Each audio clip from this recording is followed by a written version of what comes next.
Alright, welcome back to the 8th and final part of the Neopets the Darkest Faerie tutorial. This is going to cover Act 4 to the end of the game here. So, last video we covered dealing with the sisters fight and dealing with the end of Act 3. So, if you just got here and you're kind of confused already, make sure you go watch the other videos. So last time we saved here at Altador because it's really good to have a save here for practicing this stuff. Alright, so generally speaking, you kind of like load in facing this way, right? So, with your back facing, in the direction where your like back is facing to the save point, head up this way. Now, on your way, equip the light moat and menu on top of the fire moat and then just close it. This is important for the puzzle later. Alright, now here's what we're going to do. We're going to get to this ledge and ledge grab on top of it. And you can just position yourself kind of anywhere on here. Now what we're going to do is slash and then immediately pause, okay? And so what this does is it puts, when you're slashing your sword, you can't fall off a ledge. So what this will do... Oh, that was really strange. Okay, hold on, let me try that again. So slash, and then you can stab a couple of times while you still have your sword out. And so this will put you at the perfect distance away from the ledge to get a descending ledge fly. If you get a straight horizontal ledge fly through the air here, it will probably crash your console. So, once you slash your sword and set yourself up with the angle, face Taurus so that he's kind of just lined up with this sort of windowsill here, or this like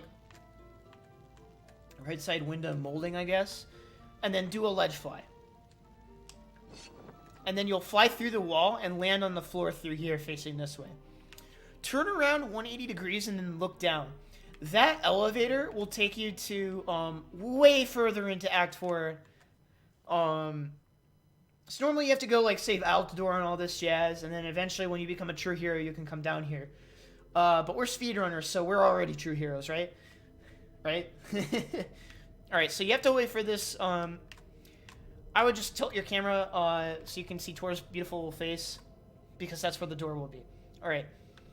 So now you have to be a bit careful for this next part, because if you fall into the pits around here, it's a game over. So on your first run, I would highly just recommend saving during the middle of your run, just to make sure, okay? So what you're going to do is, this one's not like super specific, but run off the ledge and climb back up to put yourself right at the edge. And now, line yourself up so that Tor's left ear meets the crease of this brick right here. So let me get out yield X mark. So this crease right here, heck, you probably already know what I'm getting at, but this crease right here, line up Tor's left ear, the tip of it with that, okay? That's about the angle you want to face, and you're essentially doing a straight angle ledge fly through this wall, and there's a tiny little bit of the floor that extends past the tunnel, and that's what we're trying to hit, okay? If you're too far out to the left, you'll get like a random ledge grab, and I'll show you what that looks like. So if you're too far out this way, you'll just miss that little platform right there, and you'll just like ledge grab somewhere in here, okay? And that's not what you want, okay? So come out like right about here or so. Line up toward the tip of Tor's left ear with that brick intersection that I mentioned, and do a ledge fly. And then you should land on this platform right here. Now walk a bit of the ways down the tunnel, and so down there is like a portal that will let you just skip straight to the end of like all of Altador. So what you want to do is jump a bit to the up and left, and then immediately start turning up and right. And what that'll do is it'll load in the next area, and then if you load that in, you'll just fall into this area. Now, if you fall into the kill plane, or sorry, into the like the void plane, don't worry about it. It won't kill you. It's just a little bit faster to land on the bridge. Now, for this puzzle, each of these lights we have to hit with our sword with the correct colored mote. You can't do this with Nova motes. So the way to do this fast is you keep your quick select open, hold the run button, and then using R2, you can attack with the quick select open. So I attack with R2, and that lights that up. Then I select the next moat, and then while I'm running to the next thing, the shrine, I menu to the next one. So the next one after wind will be shadow. Then I go to water, and then I go to leaf. And then after leaf, I go straight to supernova. And equip it to my sword and shield. You want to put it on your shield for the Darkest Faerie fight, okay? Alright, so immediately turn around and hit this portal. And this will put you back in the Hall of Heroes.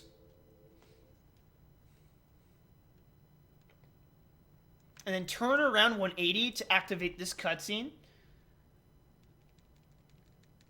And they'll, like, tell you're a true hero and stuff. And then turn around, and then as soon as I see the screen stop, or, like, freeze, that's when I split for trial skip here. I said that's when I split for trial skip. Thank you. Alright, so now we're in the final boss fight. So we're just, again, make sure you have supernova on sword and shield before you go into this fight. Now, interestingly enough, the Darkest Faerie fight, like, ends after a certain amount of hits. So run up to her, immediately turn your back to her, and then turn around and shield, and then go 1, 2, 3, and you get 2 hits in on her, and then repeat this process. So, 1, 2, and then do this one more time. Oops, I screwed up. Okay, keep her back facing her. Boom. 1, 2, and then it should auto switch you to Roberta.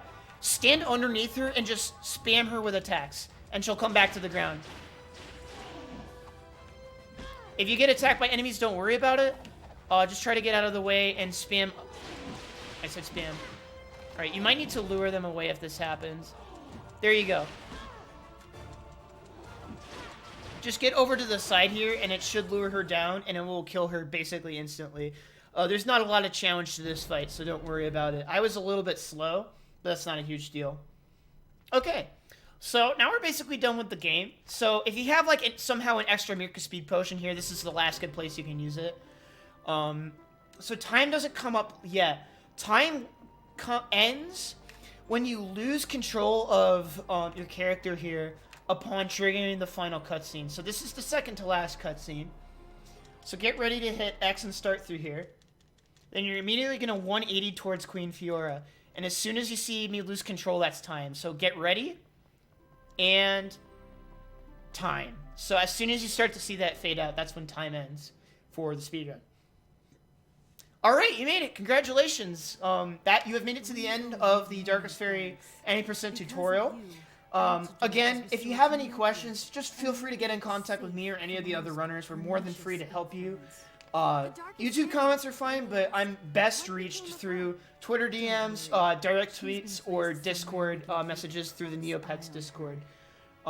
Please message through there, because then we might be able to get more than one person to help you if someone's offline.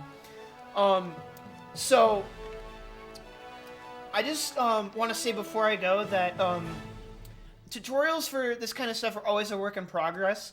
So if there is, like, anything that could have been improved with this tutorial series, or anything that could have been cleared up a bit more, please let me know, because at some point, the perfectionist in me will want to redo this.